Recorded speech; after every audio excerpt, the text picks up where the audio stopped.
आपका passage start होगा 5 second बाद।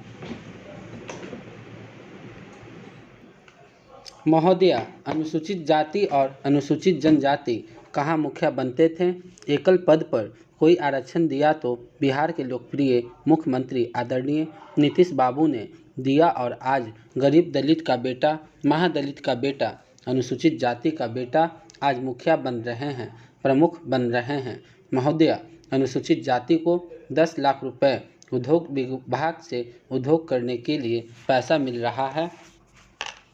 श्री वशिष्ठ सिंह, क्रमशः और 50% राशि उसमें माफ़ है और अन्य जो राशि है वह 84 किस्त में देना है। महोदया, यह गरीब के उत्थान के लिए हमारी सरकार काम कर रही है। महोदया, अन्य कई योजनाएं हैं, इसके साथ साथ हर घर नल का जल हमारे साथ निश्चय में है और नल के जल की क्या सोच थी आप देखी होंगी। महोदया की बड़े बड़े पदाधिकारी, बड़े बड़े उद्योगपति के घर में सिंटेक्स लगा हुआ करता था और सिंटेक्स के माध्यम से नल के जल से उनके बाल बच्चे परिवार स्नान करते थे और हमारे गांव में रहने वाले गरीब लोग चापाकल चलाने के लिए मजबूर हुआ करते थे और चापाकल गरीब का गांव में नहीं हुआ करता था। उसको गांव से आधा किलोमीटर दूर, 200 मीटर दूर जाकर हमारी बेटियां, हमारी बहुएं माथा पर तसला में पानी लेकर, बाल्टी में पानी लेकर आती थीं।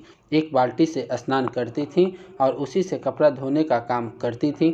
मुख्यमंत्री जी ने कहा कि बिहार में समानता की व्यवस्था हम करेंगे, चाहे एक उद्योगपति का बेटा बेटी हो, चाहे एक मजदूर का बेटा बेटी हो। अगर एक उद्योगपति के घर में नल के जल से उसका परिवार स्नान कर रहा है तो झोपड़ी में रहने वाली गरीब की बेटी बहू को भी हम नल का जल देंगे और वह नल के जल के से स्नान करेगी।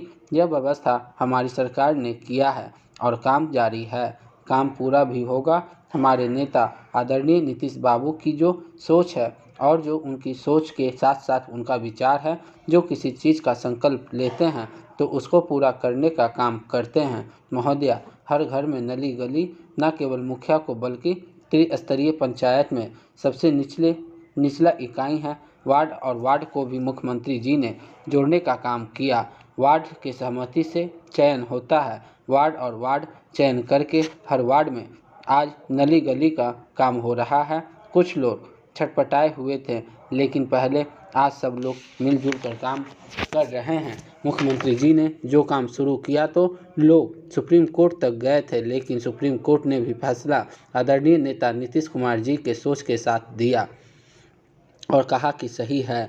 आज नली गली बन रहा है, हर गांव में, हर बसावट में जो कहीं ना कहीं छूट गया है, 1% उस गांव को भी चयनित करके हमारी सरकार बनाने का काम कर रही है। आज के डेट में 1125 किलोमीटर हमारी सरकार ने ग्रामीण क्षेत्रों में सड़क बनाने का काम किया है।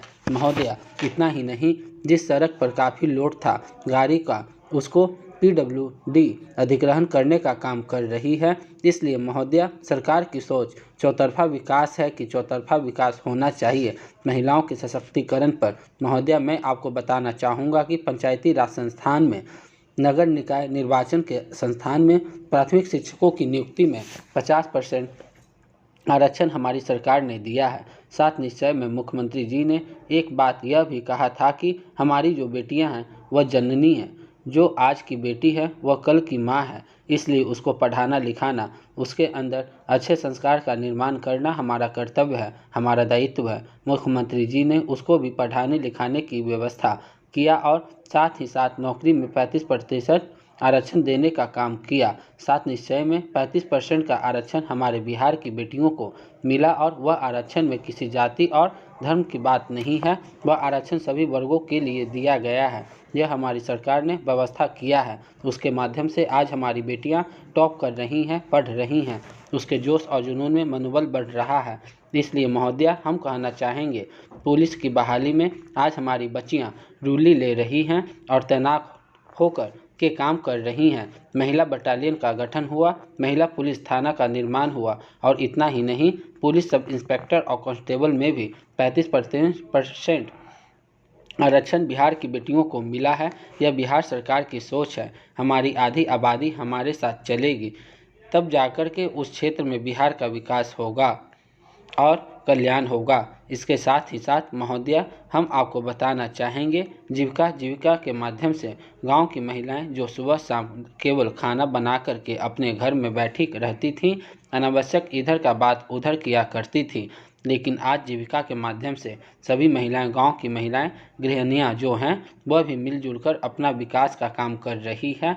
कई तरह से छोटे छोटे लघु उद्योग लगाकर के काम कर रही है। इसीलिए 8,26,000 स्वयं सहायता समूह का गठन बिहार में हुआ है। यह अपने आप में मिसाल है और 95,93,000 परिवार को इससे लाभ मिला है। महोदया, मैं एक बात और कहना चाहता हूँ, लोक शिकायत अधिकार अधिनियम यह देश का पहला राज्य है। बिहार और इस देश के सबसे टॉपर मुख्यमंत्री हैं परम आदरणीय नीतीश बाबू और उनके साथ लक्ष्मण के रूप में काम करने वाले आदरणीय नेता सुशील कुमार मोदी जी आज जो लोक शिकायत अधिकार अधिनियम ला कर के बिहार के गरीबों को, जिनका कुछ सुनता नहीं था, उसका भी काम आसानी से हो रहा है और 4 लाख से ज़्यादा लोगों का मामला निष्पादन हुआ है। इतना ही नहीं, इस देश के कोने कोने से लोग आ रहे हैं और यहाँ समझ रहे हैं, सीख रहे हैं कि कैसे बिहार में यह कानून लागू हुआ है, क्या इसकी नियमावली है। कई राज्य के लोग आकर के यहाँ से जानकारी लेकर गए हैं। यह हमारी सरकार की सोच है, हमारी सरकार का विजन है। महोदया, इतना ही नहीं, दोनों में अंतर है। हमारे नेता कहते हैं कि बिहार की आवाम और बिहार की जो जनता है वही मेरा परिवार है, और जो विपक्ष में बैठे हुए लोग हैं उनको बिहार के आवाम से कोई मतलब नहीं है। उनका केवल बेटा बेटी पत्नी ही उनका परिवार है। दोनों की सोच यही है। हमारे मुख्यमंत्री कहते हैं कि बिहार के नौजवान, बिहार की नवयुवतियाँ ही हमारी बेटी हैं, लेकिन वे कहते हैं कि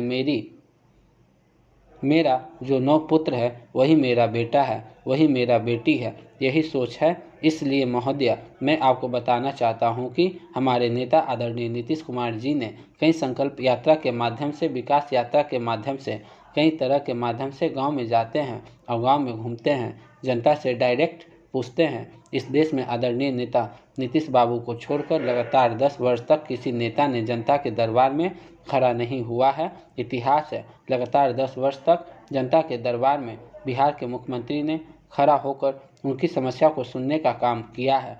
आज लोक शिकायत निवारण कानून बना करके उनकी समस्या का हल करा रहे हैं, तो दूसरी तरफ महोदया, हर सोमवार को लोक संवाद करते हैं और लोक संवाद के माध्यम से उसमें पदाधिकारी को नहीं बुलाया जाता है, उसमें बड़े बड़े नेताओं को नहीं बुलाया जाता है, उसमें आम आवाम और जनता को इच्छुक है कि हम किसी चीज़ पर बोलेंगे और बिहार की समस्या में निदान कराने में वह सार्थक होगा, उस तरह की जनता को बुलाया जाता है। और माननीय मुख्यमंत्री जी, उप मुख्यमंत्री जी के साथ साथ सारे विभाग के पदाधिकारी बैठते हैं और उनकी समस्या को, उनके विचार को सुनते हैं। अगर सही होता है तो उसको लागू करने का काम करते हैं। यह बिहार सरकार के माननीय मुख्यमंत्री जी का विजन है, सोच है। सभापति डॉक्टर रंजू गीता अब आप समाप्त करेंगे। माननीय सदस्य श्री वशिष्ठ सिंह महोदया, निश्चित आपके आदेशानुसार हम समाप्त करेंगे और ज़्यादा कुछ नहीं कहते हुए, चूँकि आपके आदेश का पालन करते हुए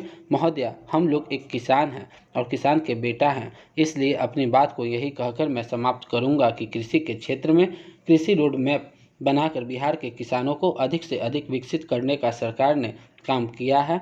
अब इस पर बोलने लगें हम लोग तो लंबा समय लग सकता है। हम शाहाबाद जिला से आते हैं, हमारा रोहतास घर हुआ और हमारा इलाका इस राज्य में धान और गेहूं के मामले में सबसे रिच माना जाता है, धान का कटोरा कहा जाता है। आज माननीय मुख्यमंत्री जी सोन नदी पर जलाशय बनाने जा रहे हैं और जब इंद्रपुली जलाशय बन जाएगा तो केवल रोहतास, कैमूर, बक्सर और शाहाबाद, भोजपुर ही नहीं बल्कि औरंगाबाद, अरवल, जहानाबाद, गया का 2 प्रखंड और पटना का 2 प्रखंड, लगभग 8 जिला उस पानी से लाभान्वित होगा और जो किसानों को सिंचाई के लिए पानी मिलेगा, 8 जिला मिलकर पूरे बिहार को अन्न देने का काम करेगा। महोदया, यह व्यवस्था सरकार कर रही है, इसमें अरबों रुपए की लागत लग रही है और सबसे बड़ी बात कहना चाहूँगा कि इस नक्सली इलाके नौहट्टा से आगे जगन्नाथपुर, जहां डर से कोई जाता नहीं है, उस इलाके में माननीय मुख्यमंत्री जी गए और जाकर उसका सर्वेक्षण किए। उसमें खुद हम लोगों ने भाग लिया और संबंधित विभाग के बिजली विभाग और सिंचाई विभाग के प्रधान सचिव के साथ मीटिंग किया।